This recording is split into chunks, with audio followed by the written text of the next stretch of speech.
Denmark, a small yet mighty country, a popular tourist location, the least corrupt city in the world, the birthplace of the Lego, and the home of the Danish. No, not that Danish, that's from Austria.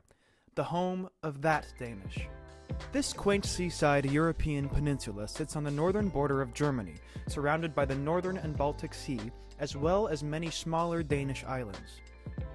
Established in the 8th century, Denmark is made up of a parliamentary democracy, which in turn is made up of a multi-party coalition.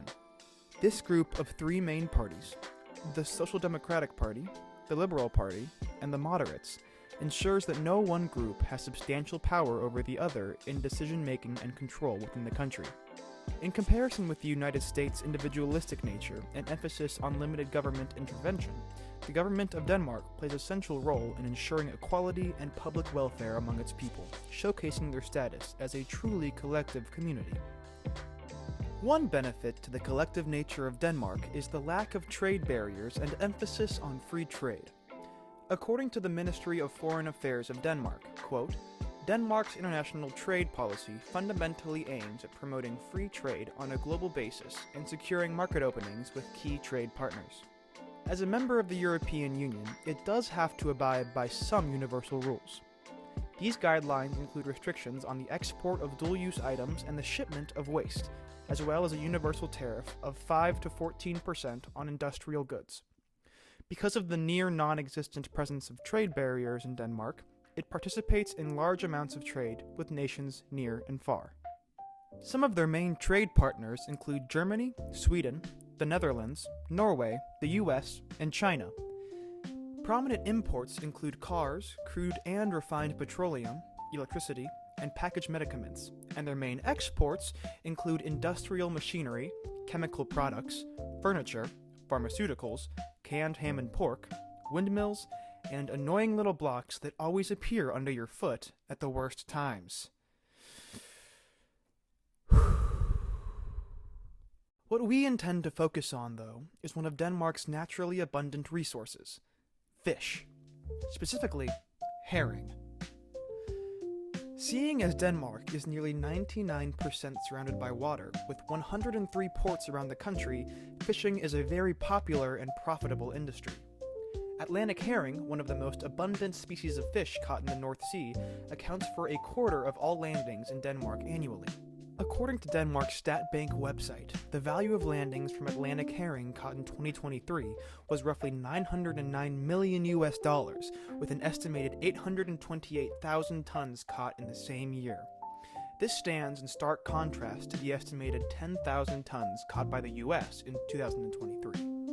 It is obvious that Denmark holds a strong competitive advantage when it comes to herring. When it comes to shipping herring, it is never as simple as stuffing a shipping crate full of fish. Currently, Denmark exports smoked herring to the United States, but it must be frozen through the entire transportation process, and thus is more expensive. For this reason, we believe that exporting brined herring, which only needs to be refrigerated, would be a good strategy.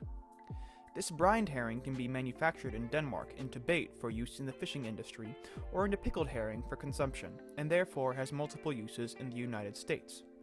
We chose exportation as our entry mode because there aren't any strategies, business secrets, or company culture aspects that need to be maintained in the exportation of herring, thus minimizing risk as much as possible.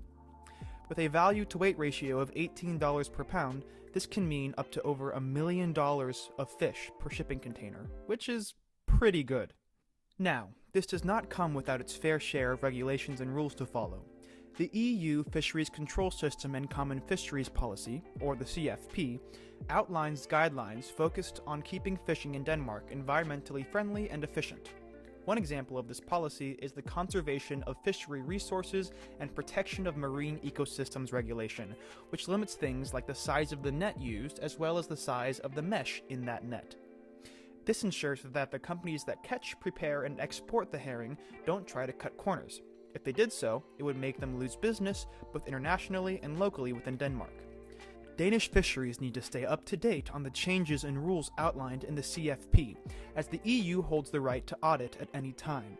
Additionally, Denmark would need to keep up with US customs and aquatic import standards so that they aren't taxed more heavily or further restricted in other trade areas. Apart from some EU-sanctioned trade restrictions and sustainability regulations to follow, the rest of business conducted between the US and Denmark should be relatively smooth sailing. Most Danish business people know decent English, so interpreters are rarely needed. Much like in the US, handshakes are commonly used at the beginning and end of meetings, and appointments are typically made in advance. Danes typically have a strong sense of humor, and while they maintain a true sense of professionalism, they typically use first names and introduce everyone regardless of their rank. So, let's recap. Because of a comparative advantage in the fishing of herring, we believe that the export of herring to the United States from Denmark would be a strong business venture. The herring will be brined and shipped as either baked or pickled herring to be eaten. Because of the nature of the brine, we will be able to refrigerate the herring instead of freezing it, which will reduce costs. With little to no trade barriers in Denmark and minimal trade barriers within the European Union, we will face little issue with the exportation. There are, though, some EU regulations that will need to be followed regarding sustainability and efficiency. We hope you enjoyed this video and urge you all to visit Denmark. Remember to watch your step, though. You never know where a rogue Lego will end up.